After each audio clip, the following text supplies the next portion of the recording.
On est sur Facebook.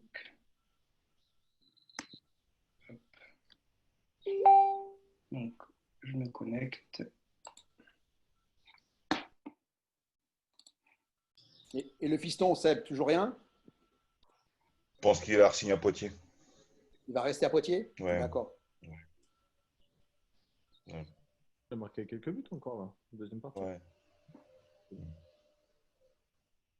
Est-ce qu'ils Je crois qu'ils ont fait signer Calenda Messi. Ah ouais, ouais qui s'est perdu, il avait signé à Sedan. Ouais. Ils ont pris Jean-Christophe Boué dans les buts. Ah oui, c'était à Dunkerque. Bayonne. Ok. Allez. Bonjour, bienvenue dans l'émission Coach Live, donc l'émission numéro 12, avec l'équipe coach adjoint, l'équipe Coach Live, pardon. Donc il y a Manu Abreu, le coach Manu. Bonjour Manu.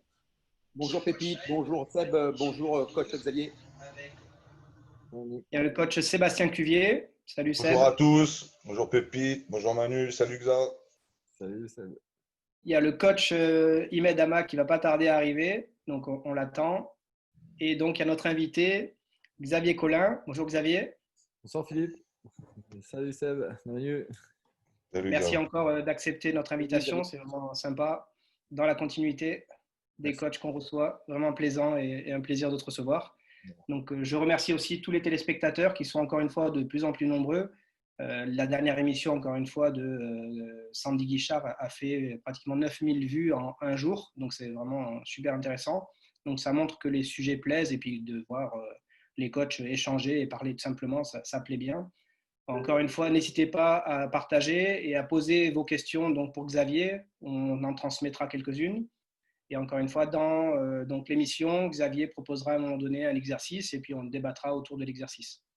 Donc voilà, donc bonjour Xavier donc, et puis ben, vas-y, tu peux te présenter à toi, on te donne l'émission, c'est parti. Bonjour à tous, c'est un réel plaisir d'être avec vous. Voilà, pour avoir suivi les autres émissions, c'est vrai que c'est un moment sympa, donc voilà, très, très content d'être avec vous ce soir, de pouvoir échanger avec vous et puis de revoir aussi quelques têtes connues, c'est toujours sympa. Donc voilà, moi j'ai 45 ans, je suis entraîneur d'Épinal aujourd'hui. Je suis originaire des Vosges, d'un petit village voilà, à côté d'Épinal. J'ai effectué toute ma formation à Épinal et où j'ai eu la chance voilà, d'intégrer l'équipe première, de signer mon premier contrat stagiaire et mon premier contrat professionnel en 93-94, après voilà, une descente du club de Ligue 2 en national. Le club est reparti sur un nouveau projet a donné la chance aux jeunes et voilà, j'ai pu intégrer l'équipe première et après avoir passé toute ma formation ici à Épinal, donc une opportunité intéressante quand on a la chance d'avoir un coach qui fait confiance aux jeunes. Et voilà, donc j'ai signé mon premier contrat stagiaire en national. On a eu la chance de monter avec Épinal dès la première saison et dès ma première année de contrat. Et dans la foulée, voilà, on est monté en Ligue 2 avec un groupe jeune. Et j'ai voilà, l'opportunité de signer mon premier contrat pro et de faire 2 ans à Épinal, de continuer voilà, mon apprentissage dans un club que je connaissais. Malheureusement, après 2 ans de Ligue 2, le club est relégué. Donc, Avant, je te coupe, avant que tu partes sur la carrière de joueur qui a évolué, avant de commencer en équipe première donc, à Épinal, est-ce que tu es passé par cursus sport-études ou centre de formation, tout comme ça? alors nous, on avait la chance d'avoir ici à Épinal les sections sportives. Donc on avait la chance aujourd'hui de pouvoir intégrer les sections sportives et donc ouais, sport-études, comme on appelle ça, Oui, oui. avant. Donc voilà, j'ai fait toute ma scolarité normale ici à Épinal en tout cas en côtoyant la possibilité, en ayant la possibilité de pouvoir m'entraîner en journée, puisqu'on avait aujourd'hui les entraînements de 16h à 18h. Donc voilà, on a toujours été en sport-études. On avait le collège et le lycée. Donc c'est même la première section sportive lycée qu'il y a eu en France. Elle a été faite à Épinal. Donc on avait la chance de pouvoir, nous, tout en ayant et en continuant notre cursus scolaire, de pouvoir s'entraîner dans des horaires qui étaient plutôt intéressants pour des jeunes joueurs, 16h, 18h. Ça nous permettait à nous de rentrer un peu plus rapidement à la maison parce que on était quand même, voilà, on habitait quand même à 30-40 km pour la plupart. Donc, c'était quand même plutôt intéressant de pouvoir garder, continuer les études et de pouvoir s'entraîner dans ces conditions-là. Donc, c'était quand même plutôt sympa. Ouais. Ok. Donc, Donc voilà. après Épinal, donc, par rapport à ce que tu dis, là, vas-y. Ouais, voilà. Donc après 2 ans en Ligue 2, le club est relégué. Donc voilà, est venu première voilà, réflexion par rapport à ma carrière, soit rester à Épinal et continuer dans un club qui redescendait en national, ou tout simplement voir autre chose. Et voilà, bon, c'était une opportunité aussi de pouvoir bouger et le choix de retrouver un club qui était en Ligue 2 il n'y a pas si longtemps avec un vrai projet ambitieux qui était Poitiers, où d'ailleurs ben, voilà, je vais rencontrer Sébastien Cuillier voilà, qui était le buteur attitré du club. Donc, premier départ à Poitiers, dans un club avec des structures intéressantes, avec un projet ambitieux, celui de retrouver la Ligue 2 qu'il avait quitté un an auparavant. Et là, bah voilà, ça, on va se retrouver dans une saison en nationale avec un groupe très intéressant, avec un quart de finale de Coupe de la Ligue à Bordeaux perdu après prolongation, si je me souviens bien, c'est ça, Oui, 4-3. c'est ça. Oui. Voilà, avec un groupe expérimenté, avec vraiment un groupe qui était vraiment sympa et voilà, un groupe où tout simplement l'AC Ajaccio cette année-là avait survolé le championnat et va monter en Ligue 2. Donc on se retrouve nous en tout cas dans un maintien quasi voilà, tranquille, mais malheureusement le club à l'intersaison va déposer le bilan. Donc, on apprend à la fin de la saison, pendant les vacances, puisqu'on est quasiment tous prêts à repartir et on apprend pendant les On est vacances. même sous contrat. Hein.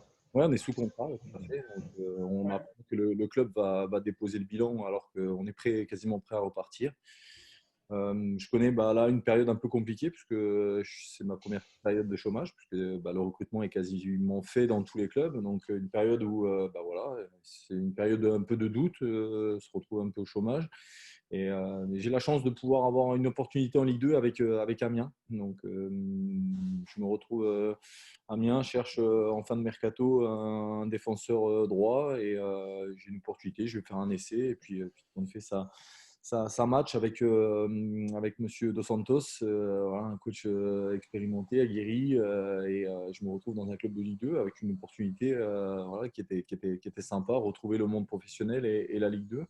Euh, un projet intéressant. Malheureusement, cette année-là, je me suis gravement blessé à la cheville avec une rupture des ligaments de la cheville. Et, bon, une saison un peu tronquée et un maintien acquis, voilà, pareil, assez tranquillement. Et cette année-là, après une année de Ligue 2, je fais le choix de partir à Guignon, qui me souhaitait aussi un an auparavant. Donc Guignon, club voilà, qui avait connu la Ligue 1, réputé, reconnu voilà, pour son passé, son histoire aussi en Ligue 2, dans un club qui révélait aussi pas mal de jeunes. Donc un projet quand même qui était intéressant et je vais voilà, rejoindre Guignon avec voilà, un groupe expérimenté, une équipe de très haut niveau avec des joueurs de qualité et on fait vraiment une bonne saison avec une victoire en Coupe de la Ligue dès ma première année à Guignon. Donc vraiment voilà, mon premier titre. C'est quand même une année quand même sympa, un groupe extraordinaire comme on en a rarement. Donc c'était quand même voilà, une aventure extraordinaire avec ce groupe-là. On a fêté les 20 ans il y a quelques jours, enfin quelques semaines, puisque voilà, on a essayé de se retrouver à travers Zoom aussi tous ensemble et de fêter ça comme il se doit parce qu'on ne peut pas faire autrement. Mais voilà, un groupe extraordinaire. Je vais passer 3 années à Guignon. Je vais y connaître la Coupe de l'UEFA parce que avec cette victoire en Coupe de la Ligue, on a la chance de pouvoir participer à cette Coupe de l'UEFA. On a un tirage qui est plutôt abordable avec un match à Salonique contre l'Iraklis Salonique. Malheureusement, on fait 0-0 chez nous et on va s'incliner 1-0 là-bas. Et voilà, c'est une expérience qui reste difficile à digérer parce que voilà, quand on a la chance de jouer ce genre de match, c'est quand même plutôt sympa et on passe à côté d'un événement extraordinaire. Alex Dupont, ton coach, c'est ça? La première année avec la Coupe de la Ligue, Alex, ouais, tout à fait. Alex Dupont, qui est un coach qui a su, un vrai meneur d'hommes, qui a su mener un groupe avec des joueurs de qualité. Parce que quand on regarde l'équipe à Guignon qu'il y a, je pense que dans la foulée, il y a quasiment tous les joueurs qui signent en Ligue 1. Sylvain Distin qui s'en va au PSG, qui signe après et qui va en Angleterre. Marcelo Trapasso qui joue en Ligue 1, Nicolas Estenzi, Johan Bouzin. Enfin, quasiment voilà, trois quarts de l'effectif va rejoindre la Ligue 1 dans les années suivantes. Donc, il y avait vraiment un groupe de qualité. Et je crois que l'équipe termine cinquième en championnat avec une victoire en Coupe de la Ligue contre le PSG. On avait vraiment un groupe. Malheureusement, ce groupe-là, il va exploser parce que voilà, encore une fois, on parlait tout à l'heure de la mise en place de la coupe et c'est vrai que ce groupe-là, il explose et les 2 années suivantes à Guignon sont un peu plus compliquées avec des maintiens, mais voilà, une situation un peu plus compliquée, des groupes en reconstruction et voilà, donc ça reste un club voilà, avec une histoire, avec un passé et puis 2 années dans un club voilà, historique de Ligue 2. Et voilà, après 3 années passées à Guignon, j'ai la chance voilà, d'être contacté par un club qui aujourd'hui monte en Ligue 1. Et c'est l'AC Ajaccio par Roland Courbis qui me fait venir. Et j'ai la chance de signer à 28 ans mon premier contrat en Ligue 1. Donc voilà, une opportunité qui ne se refuse pas malgré 3 belles années à Guignon, une proposition de prolongation. Mais quand on a la chance de pouvoir jouer en Ligue 1, voilà, ça ne se refuse pas, même dans un club qui monte. C'était une opportunité fantastique de découvrir la Ligue 1 à 28 ans. Surtout C'était le but recherché quand même quand tu as commencé à être joueur de foot. C'était l'objectif d'arriver au plus haut niveau. Donc là, Ouais, tu y c'est ça. arrives. Toujours, on joue pour ça parce que ça reste le but. Et puis c'est vrai que voilà, puis en plus voilà, quand on a la chance d'être convoité par un coach comme Courbis, voilà, c'est un projet qui se refuse pas. Donc Là, voilà. tu fais combien de temps à Ajaccio? Ouais, je vais passer 6 années extraordinaires. 4 ans de Ligue 1 et 2 années de Ligue 2. Malheureusement, 2 dernières années un peu plus compliquées. Mais ouais, 6 années avec 4 maintiens, enfin 3 maintiens en Ligue 1. Quasiment à la dernière journée, on a toujours bataillé parce que c'était dans l'ADN du club et des maintiens à l'arrache. Mais voilà, c'était une aventure fantastique qui va s'arrêter au bout de 6 ans. J'arrive dans un choix à 34 ans où voilà, soit je termine ma carrière et j'arrête là-bas. Mais j'avais envie aussi de connaître une dernière expérience, une dernière aventure. Et j'ai la chance, encore une fois, que coach Courbis se retrouve à Montpellier en Ligue 2, qui vient de sauver Montpellier de la descente en nationale euh, et qui cherche quelques joueurs expérimentés pour pouvoir encadrer les jeunes montpelliérains et tout simplement voilà, repartir sur un nouveau projet à Montpellier. Et je fais ce choix de partir après 6 ans, un choix difficile parce que pas simple quand on a passé 6 ans et que ça se passe très très bien. Ça aurait été un choix difficile, mais voilà, pour connaître une dernière aventure, c'était plutôt intéressant pour moi pour pouvoir aussi retrouver une certaine motivation et voilà, connaître un dernier club et pouvoir voilà, retrouver aussi de l'envie, de la détermination de participer à un dernier projet. Sur les 6 ans, tu as eu 6 ans Roland Courbis? Non, j'ai eu Non. la chance d'avoir beaucoup de coachs à Ajaccio. Ça a beaucoup bougé puisque la première année, j'ai eu Roland Courbis, j'ai eu Dominique Bijota dans la foulée. Oui. José Pasqualetti qui prend la suite. J'ai eu Gernot Rohr, Rudy Kroll, double finaliste de la Coupe du Monde.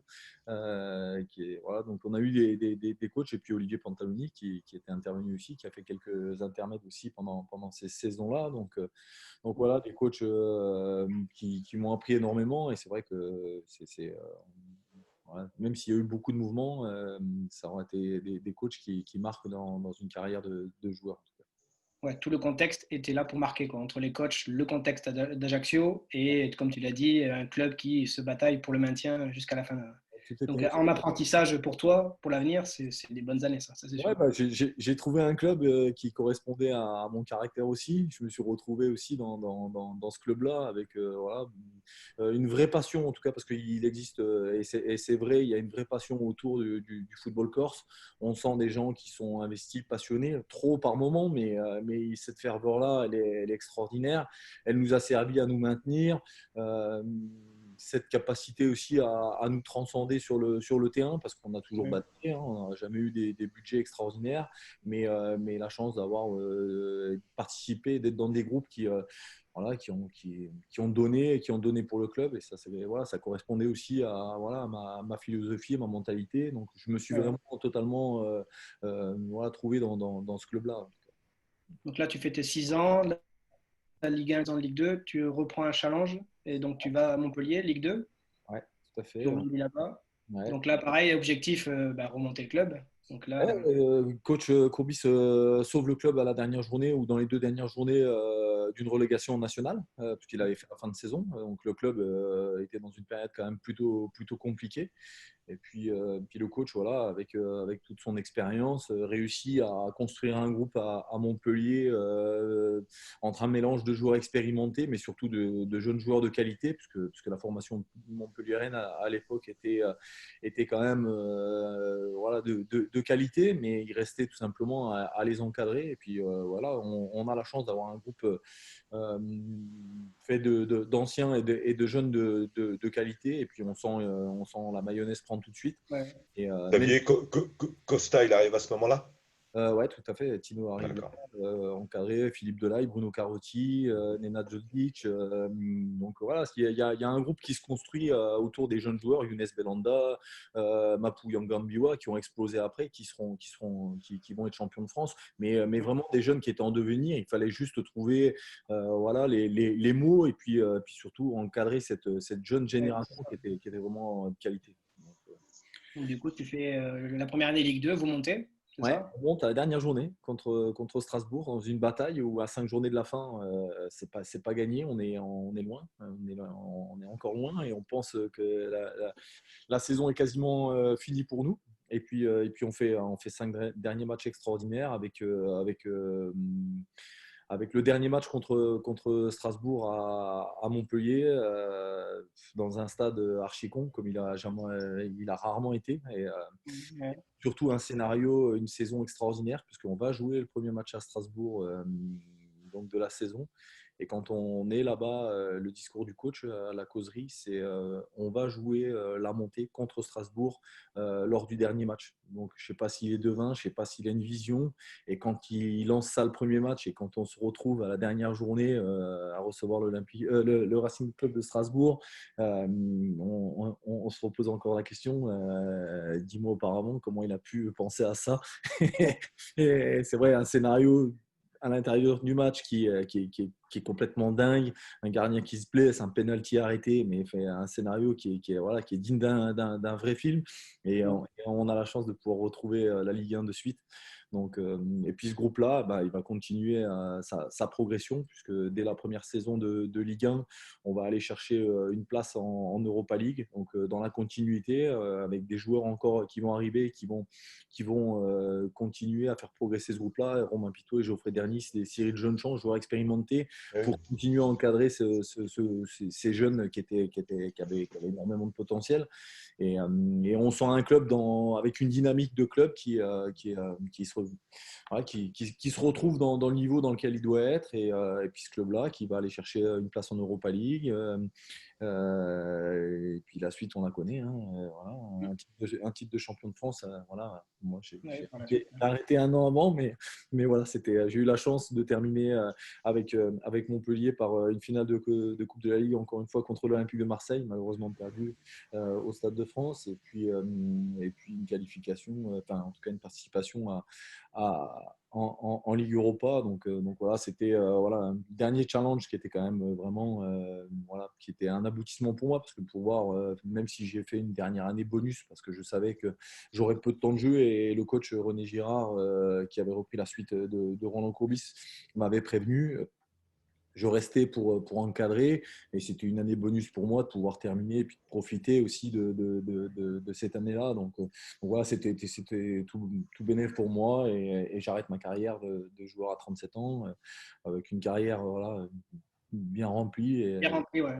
De bons souvenirs en plus. On arrête, tout simplement. C'est bien. Et 2 questions. Alors d'abord, on passe le bonjour à Imed. Bonjour Imed. Bonjour tout le monde. Désolé, trop tard. Salut Xavier. Salut. Deux questions. Ton parcours déjà super intéressant et on voit l'évolution et les montées et que ce soit les finales et la finale gagnée, finale perdue, Coupe d'Europe, tout ça. De tous les entraîneurs, parce que tu en as eu du coup un paquet d'entraîneurs, tu retiens de certains des choses vraiment qui t'ont servi aujourd'hui ou qui te servent aujourd'hui? Est-ce qu'il y a des caractères ou des façons de procéder qui aujourd'hui te Moi, concernent? je pense que quand on est entraîneur, on retient de tous les entraîneurs qu'on a eus, du bon, du moins bon. Après, il y a des entraîneurs qui marquent, Ouais, c'est ça, c'est sûr. avec des façons différentes de manager, de gérer l'équipe. Donc, voilà, il y a des entraîneurs qui marquent. Roland Courbis est voilà, quelqu'un qui laisse personne indifférent, qui marque dans une carrière. Alors après, on aime ou on n'aime pas, mais ce sont des coachs qui marquent. René Girard avec une façon différente de voir, avec beaucoup plus voilà, d'intensité, d'agressivité. Mais voilà, on retient. Et puis après, une personne comme Rudy Krol qui arrive avec une philosophie qui n'est pas une philosophie française, qui est celle des Pays-Bas de la grande époque, avec une vision totalement différente de ce que j'avais pu connaître, avec des idées qui sont difficiles à faire passer en Ligue 2, mais quel bonheur d'avoir pu côtoyer un entraîneur comme ça. Je pense que voilà, quand on est joueur, on ne s'en rend pas compte de la qualité que peuvent avoir ces coachs-là. Et c'est vraiment quand on arrête, nous on est en poste, qu'on se remémore un peu toute la qualité que peuvent avoir ces gens-là. Mais pour revenir à des coachs comme Rudy Krol, voilà, c'est totalement différent. Et c'est tellement différent que quelque part, ça nous fait un peu peur quand on est joueur et on met un peu de temps à s'adapter à cette philosophie-là. Mais aujourd'hui, on en retire énormément de bénéfices quand on est coach. Sur les préparations d'avant-match, le briefing d'avant-match, de tous ceux que tu as eus, est-ce que tu en as qui t'ont marqué? Est-ce que tu as une anecdote ou un truc qui t'a vraiment marqué? Après, c'est sûr que quand on a la chance d'avoir Courbis, je pense que voilà, c'est aujourd'hui du très haut niveau dans la préparation mentale de l'équipe et du joueur.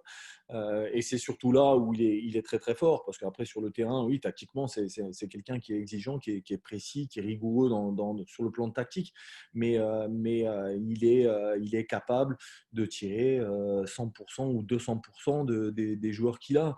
Et il a une façon de manager et de gérer les joueurs qui ne jouent pas, surtout ceux qui ne jouent pas, et qui permettent d'avoir des groupes qui sont performants. Donc c'est vrai que là-dessus, pour ce qui est des causeries, voilà, on le dit souvent, il est capable de nous faire grimper au rideau et il est capable de nous faire gagner. Alors même si on le dit souvent, hein, ça ne fait pas gagner une causerie, il ne fait pas gagner le match, mais lui, il est capable en tout cas de faire transcender ses joueurs sur certaines rencontres.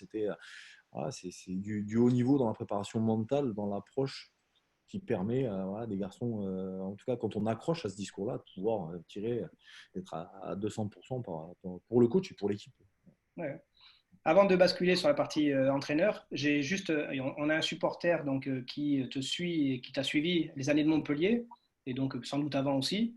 Et donc, on prend quelques questions, mais lui, je le pense que ce qu'il m'a écrit, c'est intéressant. Et on va le faire, il va te poser une question, sans doute, je pense, ou alors une anecdote, ou j'en sais rien. On va voir ce qu'il va te. Alors, il est où?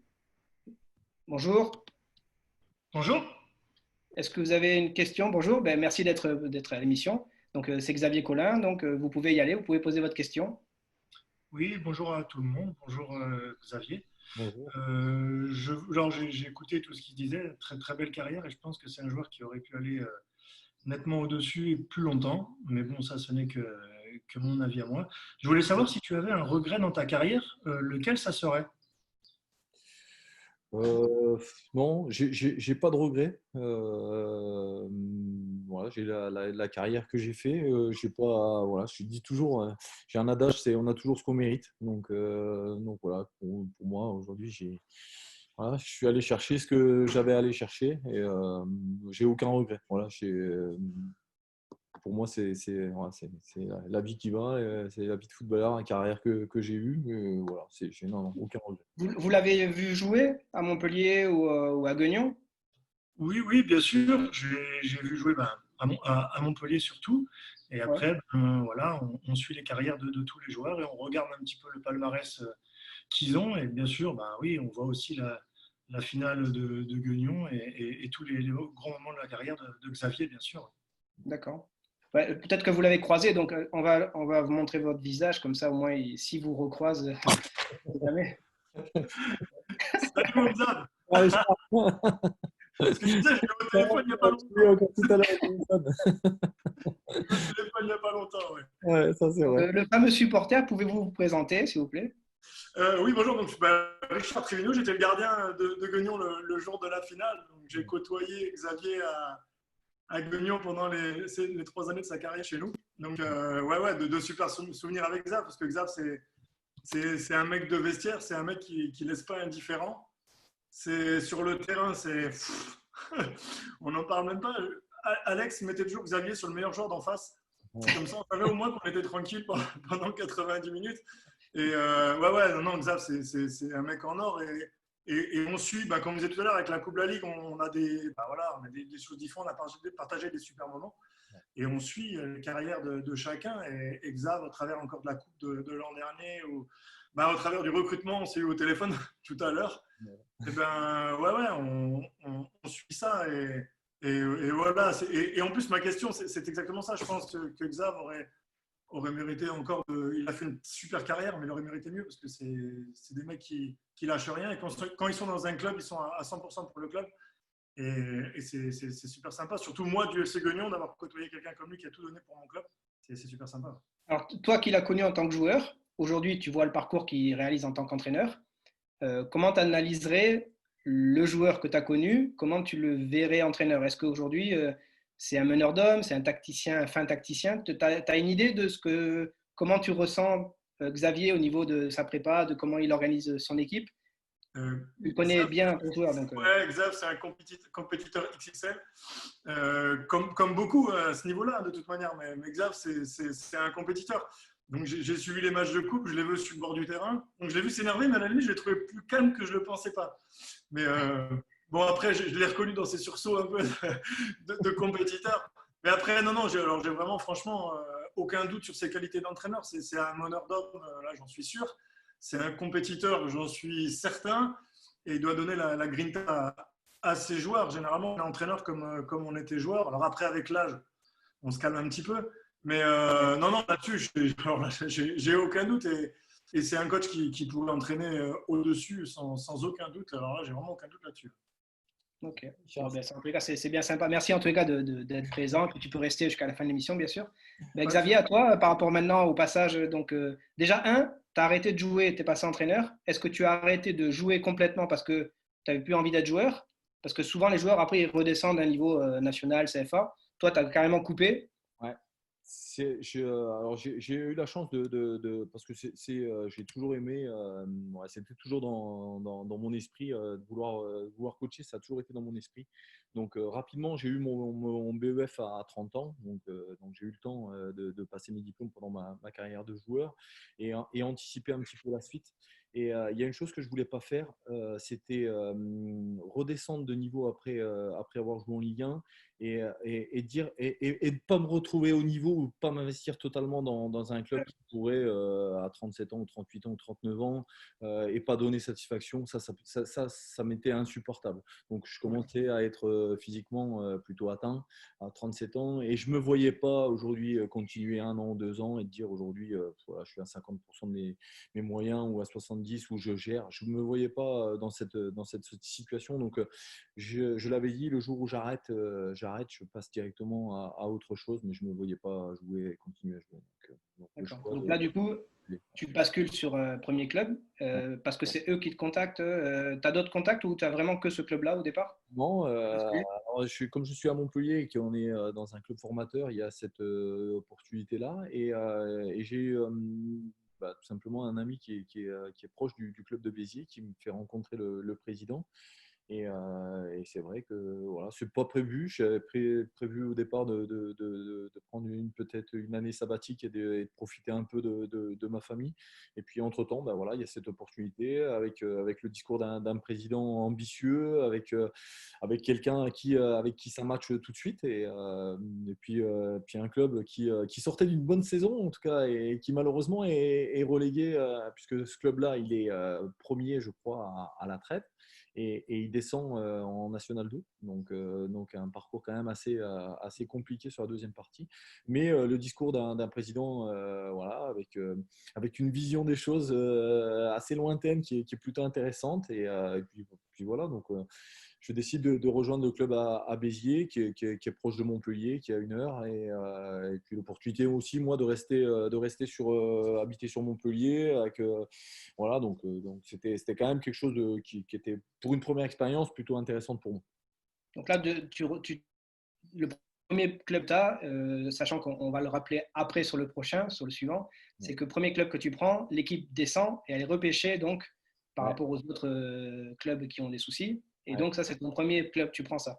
Ouais, Donc là, tu les prends en CFA à l'époque, ça s'appelle. c'est ça. Et donc, vas-y, raconte ce que tu as fait avec les Ouais, années. tout à fait. Donc le club, on apprend. Alors je découvre un club amateur avec des garçons qui travaillent, avec une méconnaissance pour la plupart du fonctionnement du club, puisque je découvre tout.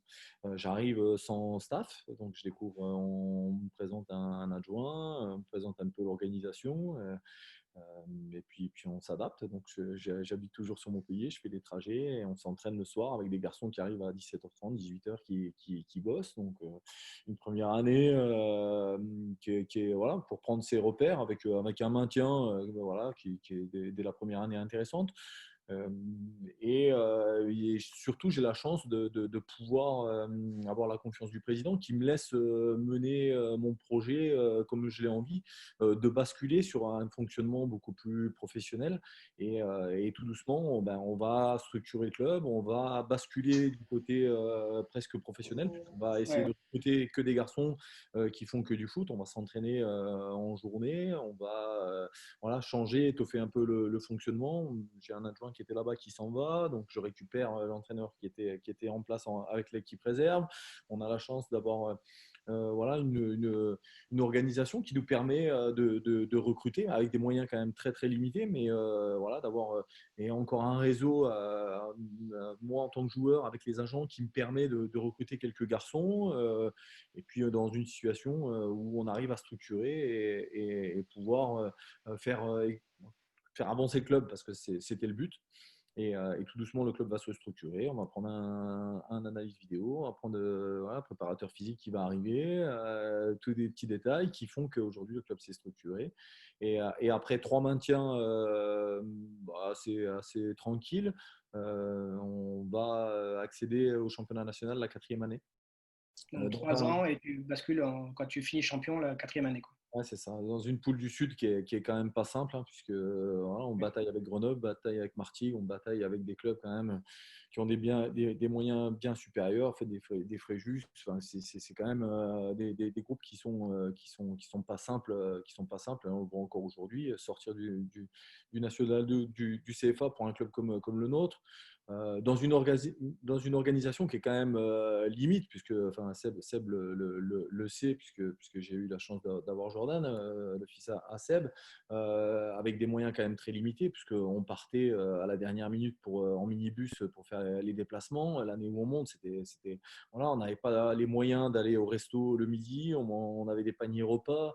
Donc quand on revient un petit peu à cette montée-là et quand on y repense, voilà, c'est une montée qui est presque inespérée quand on a les moyens qu'on avait, les structures. Même si on avait bien structuré le club, on se retrouve à monter quand même avec des moyens très très limités. Donc voilà, après il se passe une intersaison qui n'est pas simple, puisque gérer cette montée en nationale quand on ne connaît pas ce championnat-là, on se retrouve dans l'urgence à mettre le club aux normes, le stade aussi aux normes. On a la chance d'avoir un super stade qui est la Méditerranée à Béziers, qui nous permet aussi d'avoir quelque chose de cohérent pour pouvoir continuer à structurer le club.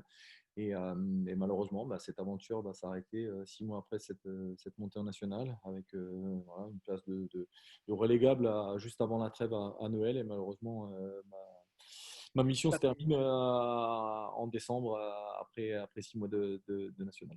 Ça, c'est ta première claque en tant qu'entraîneur, on est d'accord?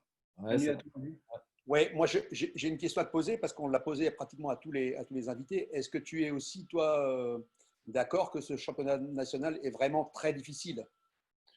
Ouais, je crois que il est déjà très très difficile et il est encore plus difficile quand on est dans l'urgence pour la Pas bien première préparé, année. quoi. Et Ça. alors que ce soit sur le recrutement, que ce soit sur l'organisation, que ce soit sur les déplacements, on a tout fait dans l'urgence. Et je me souviens de déplacements à Sedan où on fait 1000 km en bus quand on arrive la veille. C'est des petits détails qui font que voilà, on a manqué un peu de temps pour prendre toutes ces infos qui étaient nécessaires pour continuer. Et c'est vrai que ce championnat, il est difficile. Et il est difficile dans l'organisation, il est difficile dans la gestion des joueurs aussi, physique, hein, parce que on montait, on avait un budget qui était très limite, en tout cas pour le national sur la première année, qui empêche pas de se maintenir ou qui empêche pas de faire des bonnes saisons, mais qui dans l'organisation voilà, nous a pas permis nous de mettre tous les atouts de notre côté pour Ça te pouvoir. coûte des points. Ouais. Ça te coûte des points. Ouais, c'est ça. Oui. Je pense qu'au lieu de prendre voilà, peut-être un ou deux joueurs de plus, il faut peut-être en prendre un ou deux de moins, mettre un peu d'argent sur les déplacements. C'est tous ces petits détails qui font qu'on a été en difficulté aussi dans la gestion aussi d'un groupe par rapport à ça. Parce que bon, voilà, on se déplaçait, nous, on avait 3 heures de minibus. Là, les déplacements ne sont pas les mêmes. Aller à Avranches, aller à Sedan, c'était quand même c'est des déplacements qui sont différents. Je rejoins Exa parce que je me rappelle que j'avais un président à Jura Sud, il me disait je préfère te mettre de l'essence que tu aies un joueur de plus. Il y a des choix. Tu as tout compris. Oui. Si tu veux te déplacer, je te mets de l'essence dans le minibus, mais tu n'auras pas de joueur. Oui. C'est des choix. C'est pour éviter, comme tu le dis, le club se construit, tu montes. C'est pas stabilisé totalement, c'est pas pérennisé, tout n'est pas carré et donc c'est difficile dès le départ. Donc ça. Mais toi, en même temps, c'est encore une fois, tu es dans ton expérience d'entraîneur qui est en train de prendre, ça fait 4 ans. Ouais. Et là, tu prends, comme on dit, bon, ta première claque par rapport au fait de te faire licencier, sachant que, comme tu l'as dit, et comme le vivent tous les entraîneurs, on a le cas encore avec des entraîneurs avec Dunkerque et autres. Ouais. C'est vrai que quand tu construis et que on ne te donne pas l'occasion d'avoir un peu de moins bien, qui n'est pas obligatoirement lié à l'entraîneur ni à l'effectif, peut-être à l'ensemble du projet ou du club. Après, moi, comme j'ai toujours dit, je ne fuis pas mes responsabilités, bien entendu, puisqu'aujourd'hui, le coach, il est toujours responsable de ce qui se passe. Donc, je ne fuis pas mes responsabilités, bien entendu. Mais c'est sûr que le fait que ça s'arrête comme ça, 6 mois après, ça reste difficile à digérer, surtout la première fois pour un entraîneur. Donc, j'ai l'impression, comme je le disais, c'est qu'on m'a volé quelque chose par rapport à ça, ou en tout cas, on ne m'a pas permis d'aller au bout. Xavier, l'équipe, elle s'était maintenue cette année-là après ton départ? Ouais, tout à fait. Donc ça c'est vrai que c'est le côté positif, mais après, comme je le dis, c'est vrai qu'on était dans une situation où on est pour la première fois relégable juste avant la trêve, dans une période compliquée, octobre, novembre et décembre, dans une période où voilà, physiquement, on parlait tout à l'heure de l'organisation. Je pense qu'on pêche un peu par notre organisation et les résultats s'en ressentent. Des points. Ouais, ça t'a coûté des points. On n'est pas loin, mais on perd des matchs en fin de match ou des situations où voilà, ça se retourne contre nous. Mais voilà, cette équipe-là, elle se maintient. Elle avait quand même des joueurs intéressants. Il y avait un groupe qui était voilà, qui aurait dû se maintenir, et comme elle l'a fait après avec moi peut-être ou sans moi, mais elle s'est maintenue. Il y a eu des arrivées. Voilà, c'est ce que j'allais poser comme question. C'est ça. Parce que l'entraîneur, enfin, moi je connais l'histoire, mais l'entraîneur qui arrive, il ramène des joueurs. Il arrive de pas très loin. Il ramène des joueurs. Après, il y a eu pas mal de changements. Il a apporté des changements à l'organisation, aux joueurs qui jouaient. On avait fait un recrutement qui était orienté étranger, brésilien et qui est pas simple. Il faut un temps d'adaptation et quand ces joueurs arrivent, on attend beaucoup d'eux et c'est vrai aussi que quand on est coach, on pense que ces garçons-là sont meilleurs que ceux qu'on a. En tout cas, ils doivent être meilleurs puisqu'on les a recrutés pour le national et toute cette gestion-là est pas simple pour un jeune entraîneur et une première montée en nationale. Et après cette gestion-là, elle est pas simple à gérer. Et là aussi, avec l'expérience, voilà, il y a des choses que je referai pas, bien entendu. Et voilà, c'est ça. Mais là, on en arrive à l'expérience que tu emmagasines au fur et à mesure des années, des saisons. Et comme la plupart des entraîneurs qui sont autour, là, c'est vrai que les anciens le disent souvent, ben, l'entraîneur il passe par des claques comme ça, que ce soit se faire le lourder au début ou en mi-saison, on le sait, ça fait partie de l'expérience, quoi. Ouais, ça permet aussi bah, voilà, de se recentrer un petit peu sur soi, d'analyser l'échec aussi, parce que bah, il faut tout le temps, mais ça permet aussi de comprendre pourquoi on n'a pas été aussi performant et qu'est-ce qu'on aurait pu changer pour voilà, pour faire les choses différemment. Mais c'est vrai que voilà, quand il y a échec, ça permet aussi de se remettre en question. Ça a été le cas, mais c'est un moment très compliqué, ça c'est sûr. Là, tu rebondis, donc tu retournes dans tes sources à Épinal. Donc ouais, Donc ça, c'est j'ai la chance 2 mois après de pouvoir voilà, retourner 20 ans après, retourner à Épinal. ouais, ouais, la boucle est bouclée, comme on dit. Ouais, presque, ouais. Laurent Beignet qui est l'entraîneur en poste. Et lui, Courbis, tu ne l'avais pas dit ça? hein? Courbis, tu ne l'avais pas dit ça? Allez, rentre. Et c'est vrai que Laurent, qui cumule la fonction de directeur sportif et d'entraîneur, puisqu'ils s'étaient séparés de leur entraîneur, tout simplement m'appelle pour me proposer le poste, et en tout cas pour la saison suivante, mais me laisse l'opportunité de venir terminer la saison, surtout pour préparer la suivante. Donc c'était quand même quelque chose d'intéressant de pouvoir anticiper. Alors le club était déjà quasiment condamné, hein, puisqu'il avait déjà quasiment 10 points de retard, je crois. Donc le club est condamné à une relégation en National 2, et ça me permet à moi de voir un petit peu l'effectif qui est en place, de pouvoir travailler déjà et anticiper sur la saison suivante. Donc j'arrive au mois de février à Épinal, et puis je reprends, et c'est moi qui fais les 2 derniers mois de compétition en tant qu'entraîneur, avec Laurent bien entendu sur le banc, parce qu'il est resté le coach, mais il m'a laissé moi coacher les 2 derniers mois avec lui, et ça nous a permis nous de travailler sur la saison suivante. Et là, tu retrouves le même contexte que Béziers. Le Ouais. club est maintenu.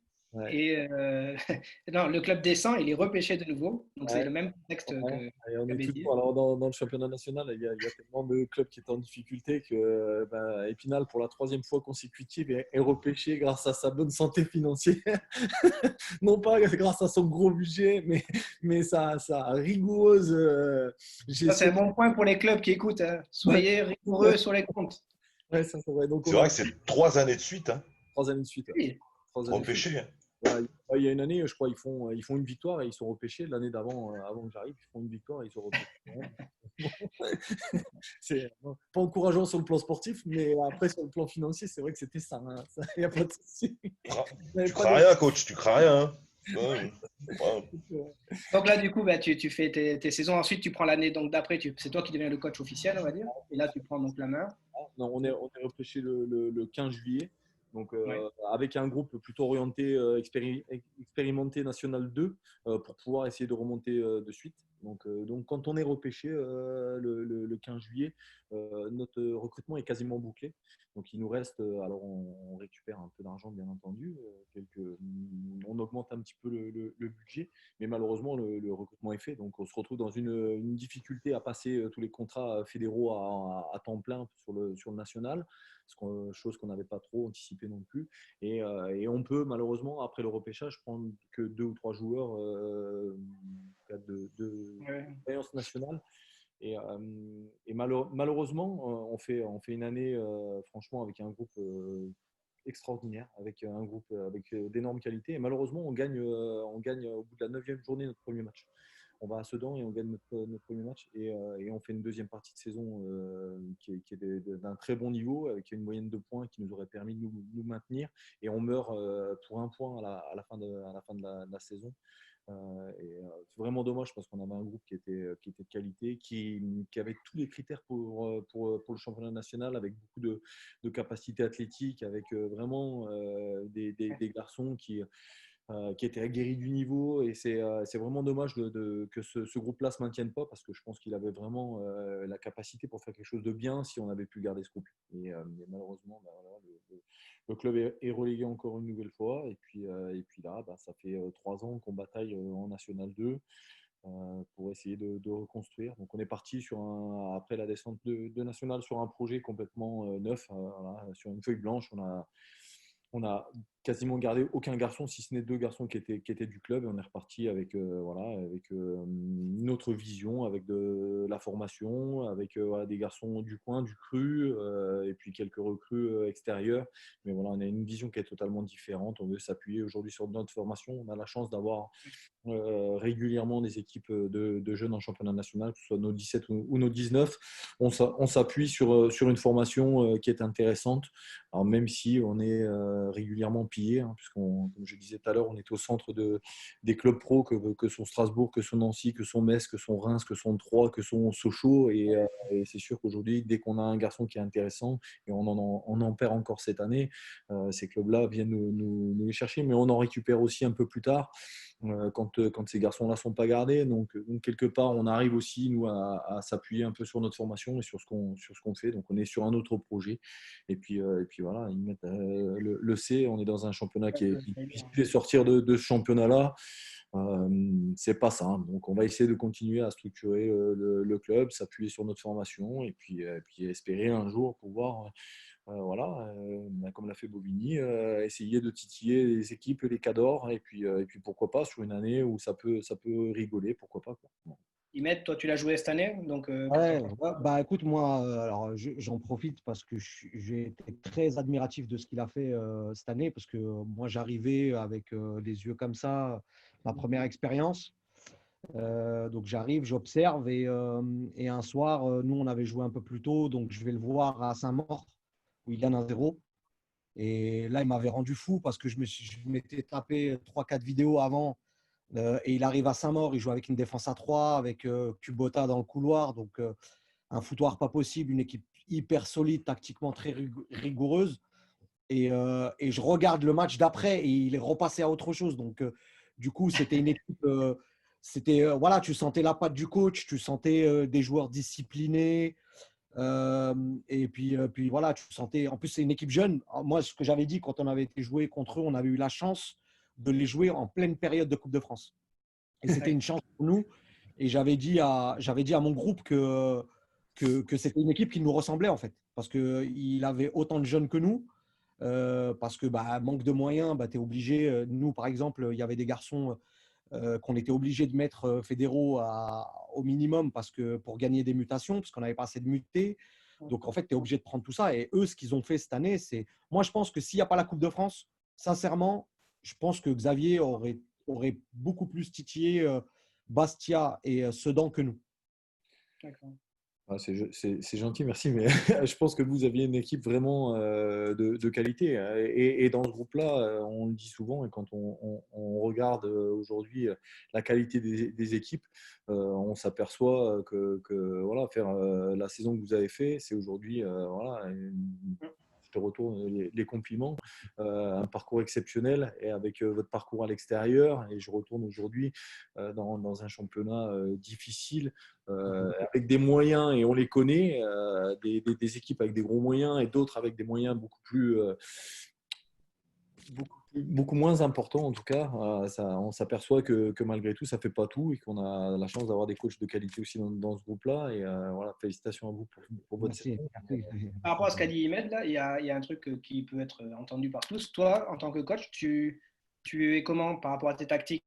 Tu t'adaptes à l'adversaire ou tu fais avec tes convictions de ton équipe? Tu dis, moi, je fais comme ça et je m'en fous des autres? Alors, Ou quelque chose en place, ou tu as, en fonction de tes joueurs, c'est quoi ta façon de faire? J'ai changé. Quand on était en national, on s'adaptait, on faisait beaucoup de vidéos, on s'adaptait à ce que faisait l'équipe adverse. Parce que je pense que quelque part, on devait s'adapter parce qu'on avait moins de qualité que les équipes qu'on rencontrait. Et je pense que quelque part, alors c'est peut-être après un aveu de faiblesse par rapport à ça, hein, de penser que ces équipes, elles nous sont supérieures et de penser qu'on peut s'adapter. Et aujourd'hui, on a changé de philosophie par rapport au niveau dans lequel on est. On a, nous, un projet qu'on présente en début d'année qui représente notre philosophie, notre façon de voir les choses. Et à partir de là, une fois qu'on l'aura présenté, on ne s'adapte plus à l'adversaire, mais on s'adapte, nous, en fonction des profils qu'on a. Donc on a une idée directrice, on s'attache à ce que nous, les garçons, puissent évoluer dans notre projet. à différents postes, avec une façon peut-être différente de jouer, dans différents systèmes. Mais notre philosophie ne change pas et on ne s'adapte pas à l'adversaire. Ça, vous l'avez mis en place. Vas-y, Ahmed. Moi, je peux le dire parce que je les ai beaucoup observés. Et d'ailleurs, à Saint-Noix, quand vous qualifiez Xavier contre Saint-Noix en coupe de France, tu sentais une équipe qui avait une réelle maîtrise. Et peu importe le système dans lequel elle était, elle maîtrisait vraiment son sujet. On le voit par rapport au match de Lille qu'ils font. Ouais. Ils ont la possession. Ouais. C'est-à-dire que tu élimines une équipe pro, mais en ballon. C'est fort. C'est vraiment fort. On a voilà, quand on présente notre projet en début d'année, l'envie d'avoir le ballon. Mais on sait que dans ce championnat-là, il faut savoir aussi avoir d'autres armes que celle-là. Donc oui, on part dans l'idée au départ d'avoir la possession. Mais là où je pense que, et c'est là où on en reviendra après à travers l'exercice, où on a changé et on est obligé de s'adapter un petit peu aussi, c'est être en capacité aussi de jouer le jeu de transition, les attaques rapides. Et tout ça, il faut un peu de temps, que ce soit le jeu de possession, que ce soit le jeu de transition. Il faut un peu de temps pour que les garçons puissent comprendre ce qu'on attend et de passer d'une phase à l'autre. C'est notre souhait. Maintenant on a envie, notre idée directrice, c'est d'être solide. Ça, c'est notre première idée, parce que dans ce championnat, il faut l'être. Et après, il faut savoir s'adapter parce qu'on joue des équipes qui sont très différentes, sans changer notre philosophie, mais à l'intérieur de ce que nous on propose, on doit être en capacité sur le terrain, soit de pouvoir être patient, soit pouvoir attendre et puis contrer. Donc c'est notre philosophie aussi. C'est un mix entre le jeu de possession et le jeu de transition. C'est voilà un petit peu comment on s'organise, même si on préfère avoir le ballon et c'est pas toujours simple. Est-ce que tu dis là, moi j'ai une question et après on montre l'exercice que tu nous as envoyé et qu'on a monté. Donc la première question, c'est par rapport au fait que tu dis que maintenant vous avez un projet club avec des joueurs plutôt du cru. Ce que tu es en train de dire toi par rapport à l'équipe première, comme quoi les joueurs, vous leur dites voilà comment on va faire. Est-ce que vous le proposez aussi aux équipes réserves, aux 17, aux 19? Il y a un projet club dans sa globalité? Oui, tout à fait. Donc, nous, on est parti du principe où on a analysé les buts qui étaient marqués et de là, on a déduit, enfin, on s'est réunis tous les éducateurs et on a analysé un peu ce qui se faisait au très très haut niveau, comment étaient marqués les buts, comment jouaient les équipes. Et de là, on a réfléchi à notre philosophie, à ce qu'on aimait bien et ce qu'on pouvait mettre en place pour pouvoir essayer de dégager une philosophie, un projet de jeu. Donc, on s'est retrouvés autour de la table avec 7-8 éducateurs. On a échangé pendant longtemps et il en est ressorti voilà, des axes de travail. Et de là, on a défini notre projet de jeu.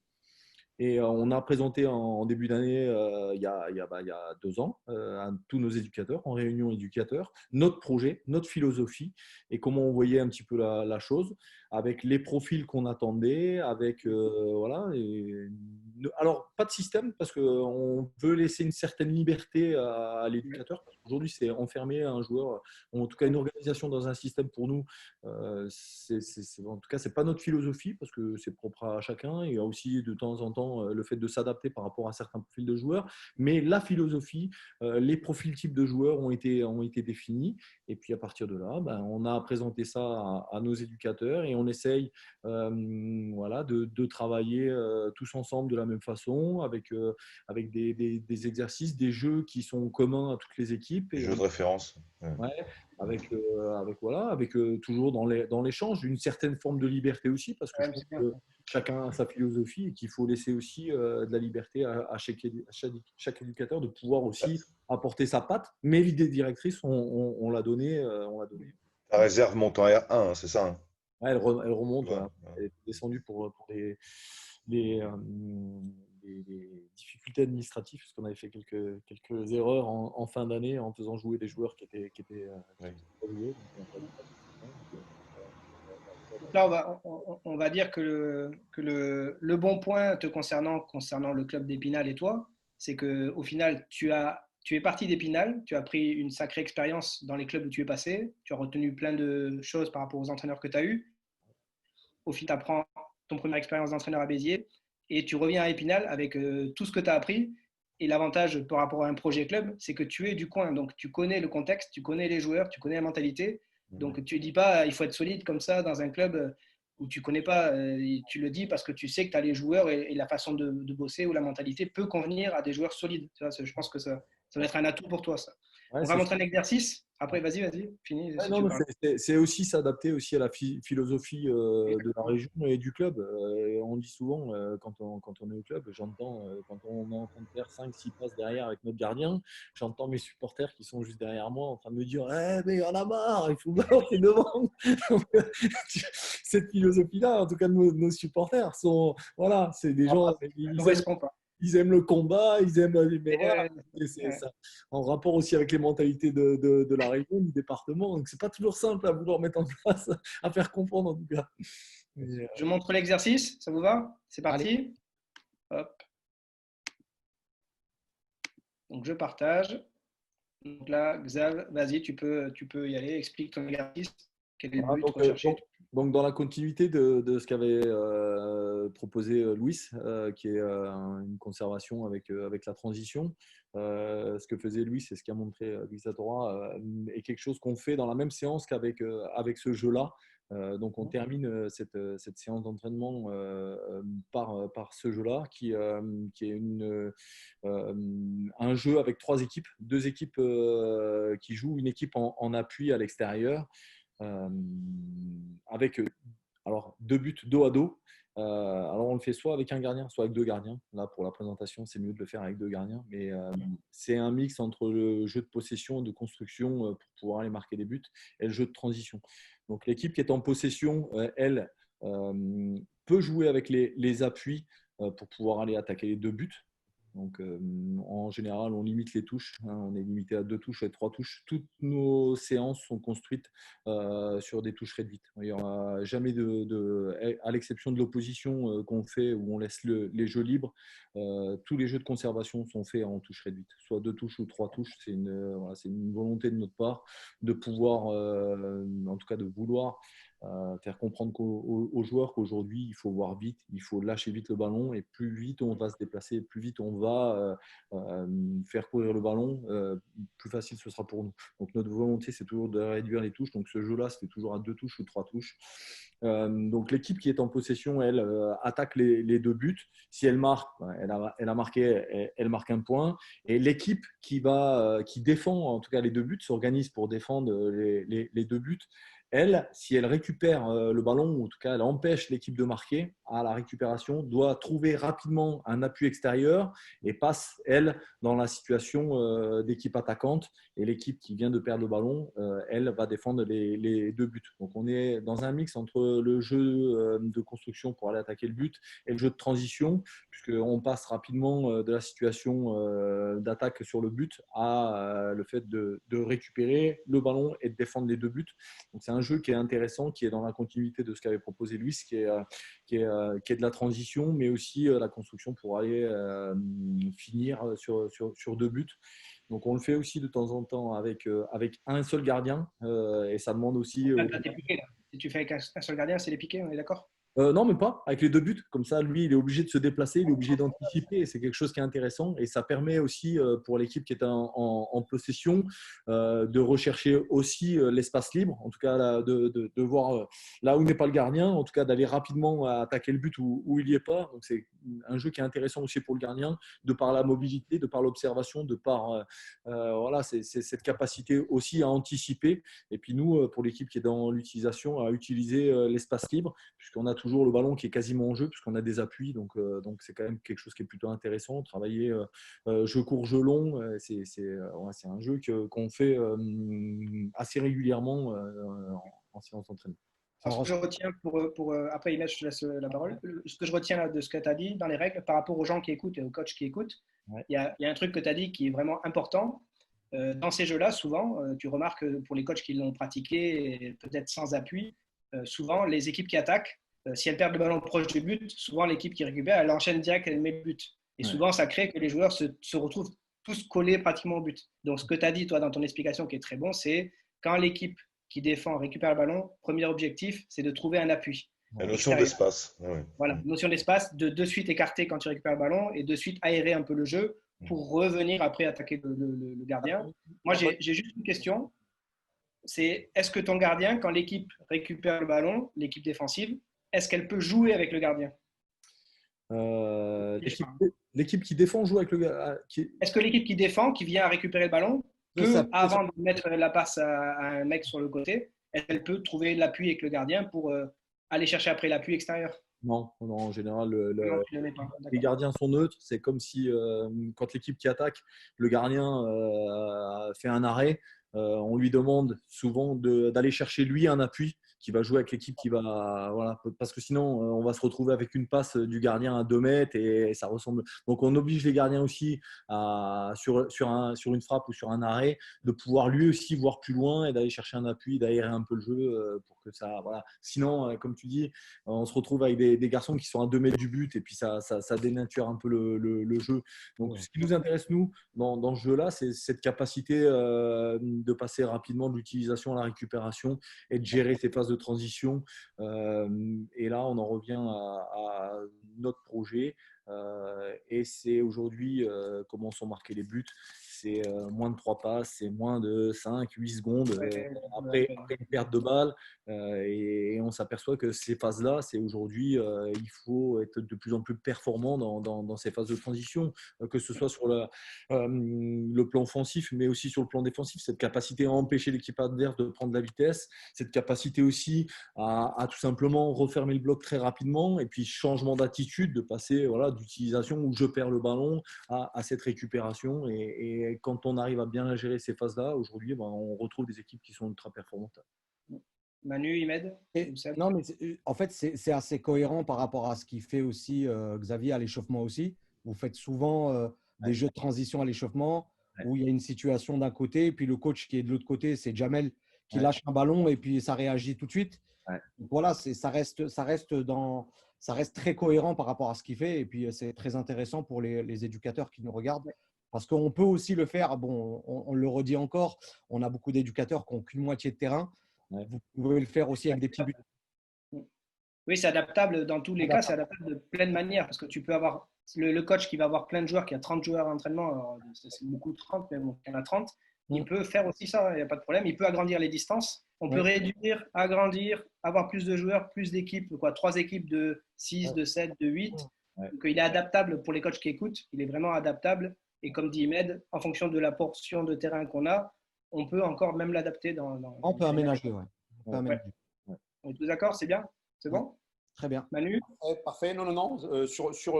Sur la parenthèse gardien, oui, ça oblige le gardien à relancer rapidement, et ça peut bien évidemment arriver aussi en match où si tu veux surprendre l'adversaire, tu dois relancer proprement et rapidement de ton gardien. C'est un exercice qui est intéressant quand on le fait qu'avec un gardien. Ils souffrent un peu parce qu'ils se font allumer, et puis comme ils sont obligés de basculer d'un but à l'autre et d'anticiper côté ballon, donc ça donne un exercice très intéressant pour eux, avec beaucoup de mobilité, avec une anticipation. C'est quelque chose qui est très intéressant pour les gardiens. Et de l'intensité, j'imagine. Moi, j'ai toujours une question par rapport au ratio but dans ces exercices-là. Sur l'attaquant, là, hein. Il y a une supériorité numérique, et je me dis, est-ce que le ratio par rapport aux occasions, est-ce qu'il y a beaucoup de buts? Je ne suis pas si convaincu que ça.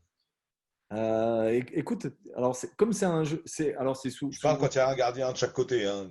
Il y a une supériorité numérique. Mais le jeu, on le fait, comme on le fait régulièrement. Au départ, c'était un jeu où les garçons, ils ne savaient pas trop quand est-ce qu'il fallait attaquer, quand est-ce qu'il fallait tirer. C'était plutôt compliqué. Et plus on le fait, et plus il y en a des buts. Parce qu'en plus, c'est un jeu qui est vraiment sympa, et ils aiment Je pense qu'au début, ça devait être fouillis. Ouais, c'est un peu ça. Je touche l'appui, mais qu'est-ce que je fais? Je refais des passes à l'appui, ça plus. Dans le jeu de construction, il faut être en capacité d'utiliser les appuis, mais tu es un 6 contre 6. Donc, des passes à l'appui pour faire des passes à l'appui, elle ne te servent pas grand-chose au départ. Ouais. Donc, ils sont tentés à chaque fois de récupérer le ballon et de frapper. Et c'est pas ça. Au C'est contraire, parce que ça. Ouais. ouais, par rapport à ce qu'on veut faire nous et ce qu'on veut mettre en place, c'est être intelligent et construire justement, Être patient. Ouais. être patient et construire pour les marquer un but. Donc, et à l'inverse, sur le plan défensif, c'est défendre les 2 buts, donc s'organiser pour défendre les buts. Ça aussi, et au départ, quand on le fait, on a des garçons qui vont chercher quasiment les appuis à l'extérieur. Donc, dans la réflexion, voilà, il faut un peu de temps aussi pour le mettre. Alors après, on corrige et après, on voit des garçons qui sont un peu plus organisés, qui arrivent à communiquer, qui défendent un peu plus de buts. Mais si tu ne sors pas sur le porteur avec les appuis, tu as cette possibilité d'aller frapper à 15 mètres ou à 20 mètres. Donc ça donne aussi un jeu où il y a une vraie intelligence pour défendre et pour construire les appuis. L'intensité aussi, je pense. Oui. Ce qu'il vient de dire là qu'il faut retenir, encore une fois, je le dis encore pour les entraîneurs qui écoutent, il faut répéter l'exercice.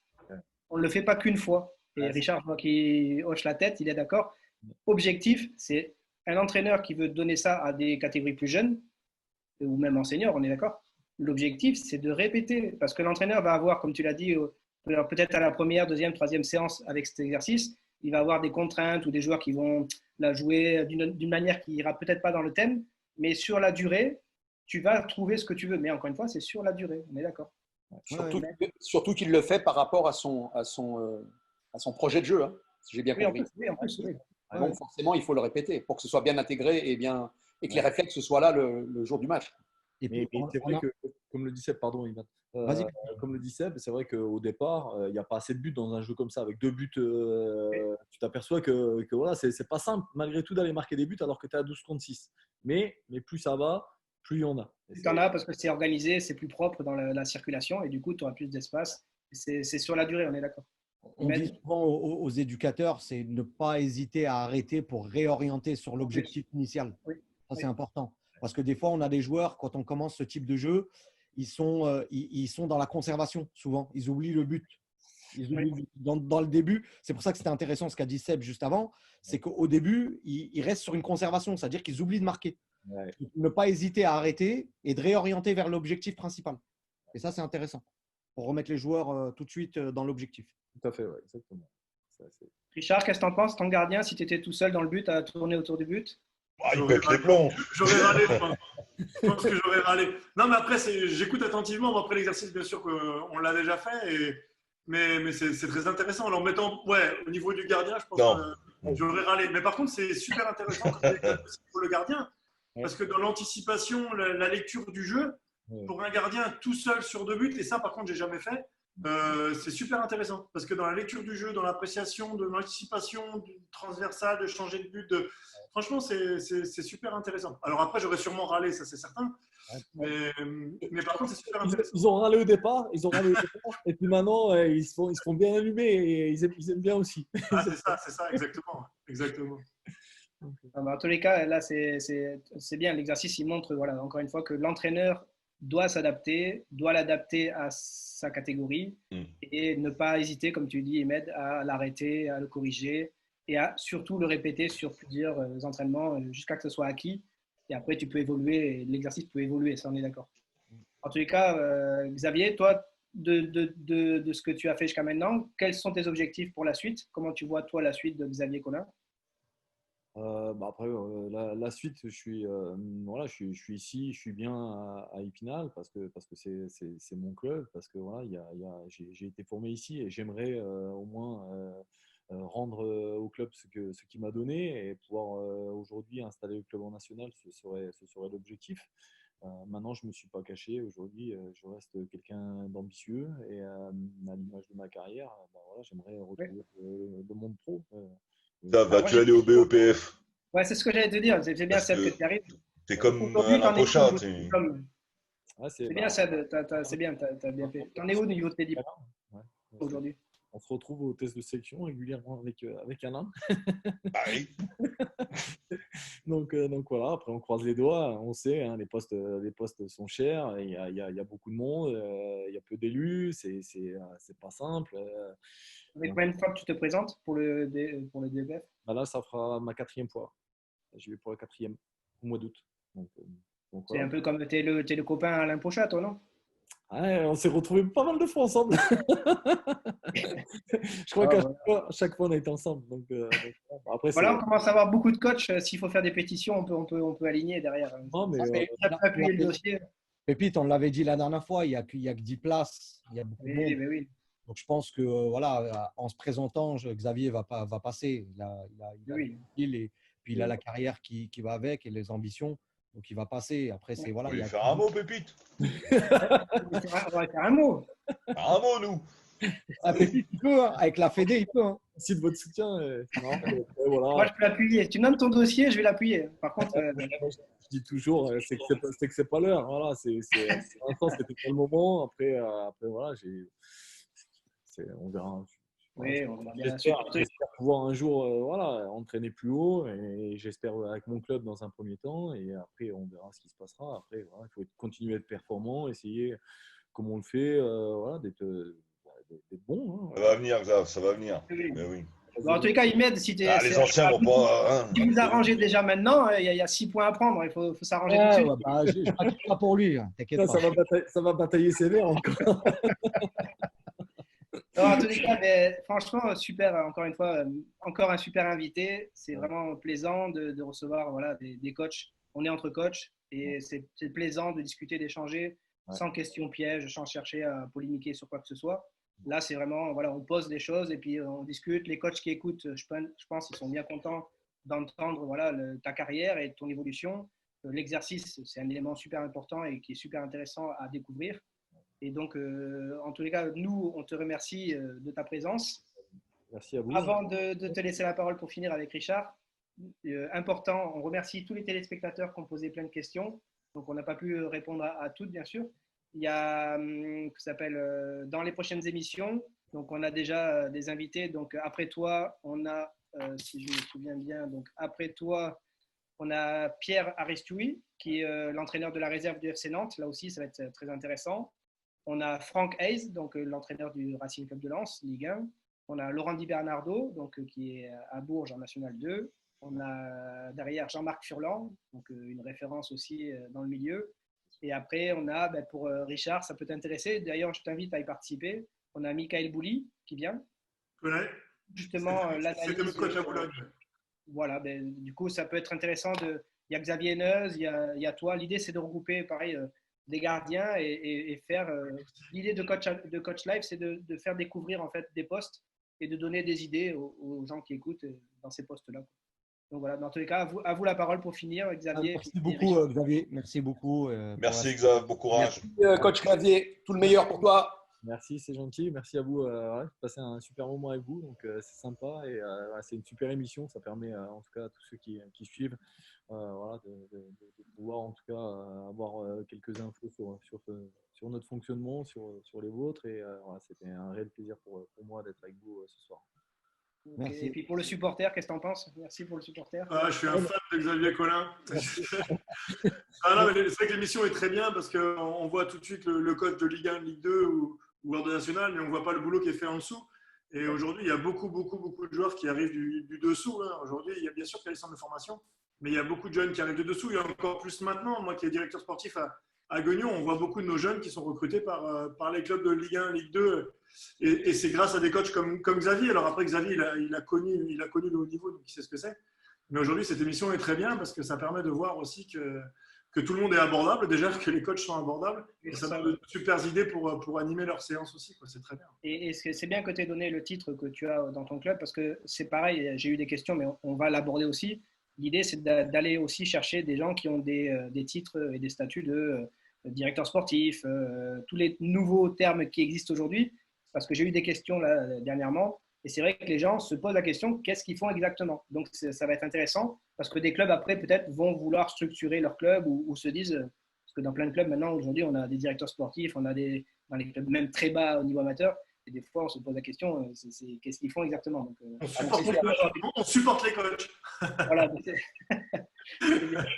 Bon, en tout cas, merci à vous. Vraiment très sympa. Et puis, merci. Bonne continuité à vous. Portez-vous bien tous. À la prochaine. Merci, les gars. À bientôt. À bientôt, Xavier. Ciao. Ciao. Ciao. Ciao.